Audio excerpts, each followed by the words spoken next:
गर्मी कितनी है?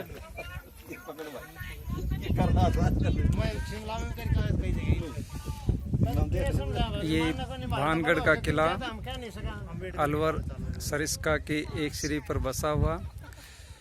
इसमें जितने भी आप इमारतें देख रहे हैं लगभग किसी के भी छतें नहीं हैं।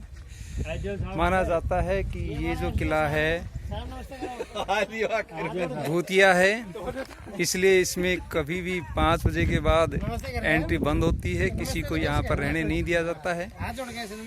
आप ये देख रहे होंगे कि इस किले के अवशेष इधर उधर काफ़ी बिखरे हुए हैं। इस किले के बारे में मान्यता है कि इस किले को 1583 में अकबर के एक मंत्री थे माधो सिंह, उन्होंने बनाया था और अपना जो भाई था भान सिंह उसके रहने के लिए इसको दिया था, उनके नाम पर ही बसाया था। ये एक बालोनाथ तपस्वी का स्थल था और उसने इसी शर्त पर इस किले की ज़मीन दी थी कि उसके तपस्या स्थल पर इस किले की छाया यानी परछाई नहीं पड़नी चाहिए। लेकिन जो माधो सिंह के उत्तराधिकारी थे उन्होंने इस शर्त को नहीं माना और इस किले का विस्तार करते हुए चले गए। और विस्तार करने के बाद जब तपस्वी के स्थल पर ये उसकी छाया पड़ी तो उसके बाद ये जो उसका श्राप था, ये भानगढ़ का किला और आसपास के जो घर हैं आप देख रहे होंगे, ये पहाड़ी क्षेत्र, तो लगभग इस पे जितने भी रिहायशी क्षेत्र थे सब बर्बाद हो गए। और उसी के श्राप का ये हिस्सा है कि आज भी ये सब अव्यवस्थित तरीके से पड़ा है, खंडर रूप में है। यद्यपि इसमें जो आप मंदिर देख रहे हैं, मंदिर ये आपको दिखाई दे रहा है, 2 वो दूर हैं थोड़ा, ये आपको दिखाई दे रहे होंगे। और एक मंदिर आपका ये है, ये आप देख रहे होंगे एंट्री गेट के पास, काफ़ी भव्य तरीके से आज भी अपने स्थान पर खड़े हुए हैं। बहुत सुंदर हैं ये, इनकी जो प्रारूप है, डिज़ाइनिंग है, नागर शैली से बसी हुई है। और आज भी कलात्मक मंदिर अपने विशिष्टता के लिए प्रसिद्ध हैं।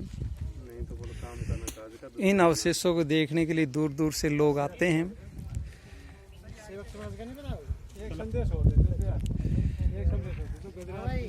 दूसरी मान्यता के अनुसार ये है कि यहाँ पर जो है एक राजकुमारी थी रत्नावली, जो बहुत सुंदर थी और उसको इसी राज्य में रहने वाले एक जो तांत्रिक था सिंधिया, वो उसको चाहता था। उसकी शादी के समय उसने उसकी एक दासी जो कि एक तेल लेने के लिए बाजार गई थी, उसको तांत्रिक विद्या से निमित्त करके वो तेल दिया, जो कि बाद में जब रानी रत्नावली ने उसको अपनी हथेली पे डाला तो उसका हथेली का कुछ तेल का अवशेष शिला पर गिरा और वो शिला नीचे लुढ़कती हुई उस तांत्रिक सिंधिया के ऊपर आ गिरी और उसी के नीचे वो दबकर मर गया। लेकिन मरने से पहले उन्होंने श्राप दिया था कि आप ना तो ये नगर और ना ही जो रत्नावली है वो आबाद रह पाएंगे। और उसके बाद ये सब बर्बाद हो गया। तो ये 2 मान्यताएं हैं जिसके कारण ये किला आज भी बर्बाद हुआ पड़ा है, ऐसा माना जाता है। अब इसके सिर्फ ये अवशेष हैं, खंडर हैं जो आपको नज़र आ रहे होंगे। ये सबसे ऊपर की 4थी मंजिल है, यद्यपि ये 7 मंजिला बनाया गया था, लेकिन अभी अवशेष इसके सिर्फ 4 मंजिला हैं। और बहुत से जो इसके अंदरूनी स्ट्रक्चर हैं, ढांचे हैं, वो टूटकर बिखरे हुए हैं, टूटे हुए गिरे हुए हैं। ये उसका आप दूरों तक आप जो ये देख रहे हैं, इसके बाहर ये मेन एंट्री है।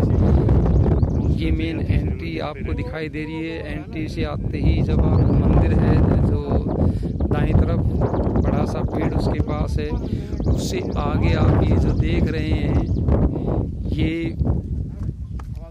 पूरी बस्तियां हैं, इनमें कहीं भी किसी भी बस्तियों में घरों की छतें नहीं हैं। माना जाता है कि घरों में आज भी यहाँ पर छतें नहीं डाली जाती, और जिस घर में ये डाली जाती है तो उस घर में विपत्तियाँ, परेशानी, संकट शुरू हो जाते हैं। तो इन्हीं लोक मान्यताओं के अनुसार ये जो स्थल है आज भी खंडर वीरान रूप में पड़ा हुआ है।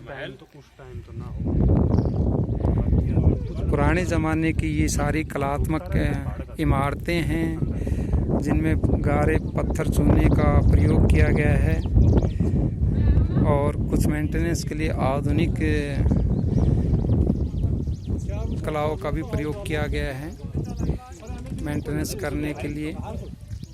ये तीन ओर से पहाड़ियों से घिरा हुआ है ये किला, जो ये आप देख रहे हैं, ये तीन तरफ से पहाड़ियों से घिरा हुआ है। ये जो ऊपर चोटी के ऊपर आपको दिखाई दे रहा है, ये छतरी बनी हुई है जो कि रक्षा गार्डों के लिए काम आती थी। आज 12 अगस्त 2023 का दिन है। अच्छा मौसम है, अब की बार बारिश काफ़ी ज़्यादा हुई है, उस वजह से ये हमारे साथी जो अभी नीचे उतर रहे हैं, ये देखिए ये जो छत है, छत का जो लदाव की छत होती थी उस समय की, ये बीच से टूटी हुई है। ये सभी हमारे साथी राज जी, सतीश जी, राजेश जी, और अब हम सारे नीचे जा रहे हैं। तो ये हमारे भानगढ़ किले का पूर्ण विवरण, हमारी यात्रा का विवरण।